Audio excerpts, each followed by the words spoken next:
If you think about Trump is often talked about as kind of crazy and chaotic on the campaign trail. Actually, he wasn't. There was a certain kind of entertainment, reality TV shtick that he did. But he was remarkably consistent in his core message. And his core message was actually fundamentally not about economics. His core message to people was, your life sucks. It's because of Mexicans, Chinese people, and Muslims. The Mexicans take your jobs. The Chinese people take your factories. The Muslims threaten your lives. I'm going to beat them all up. You're going to be great again. That's 1 hour and 2 sentences, OK? But that was really the message. And what Trump understood, and he's a good salesman, and like any good salesman, you go into these audiences and you understand what they want to hear. He understood what people wanted. He read the Republican base correctly, and 16 other Republican candidates didn't. You remember the second debate, somebody asked, will you cut Social Security and Medicare? And of course, the conventional wisdom in Washington and for Republican establishment is the way that you show you're a man is that you're willing to cut entitlements. So one after the other, they all say, yes, we'll cut entitlements, we'll cut entitlements. It comes to Trump. And he says, no, I'm not going to touch Social Security and Medicare.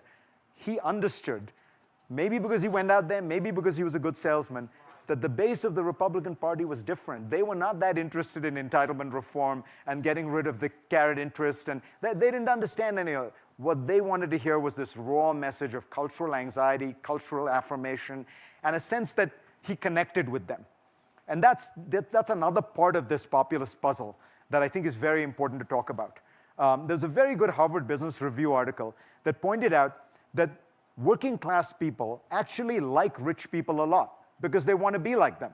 And they fantasize that that's what they would be like if they were really rich.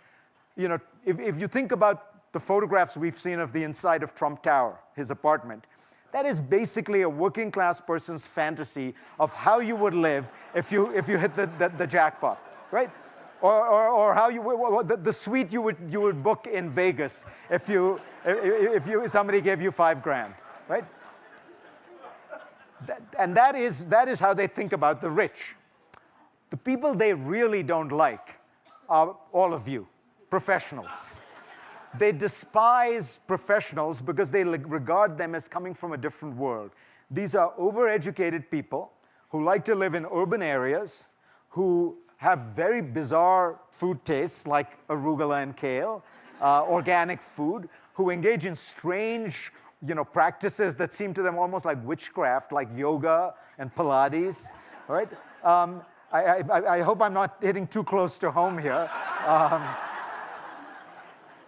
And they don't fundamentally understand what we do anyway. You're all manipulating words, numbers, symbols, like lawyers, consultants, media people. What do you actually do?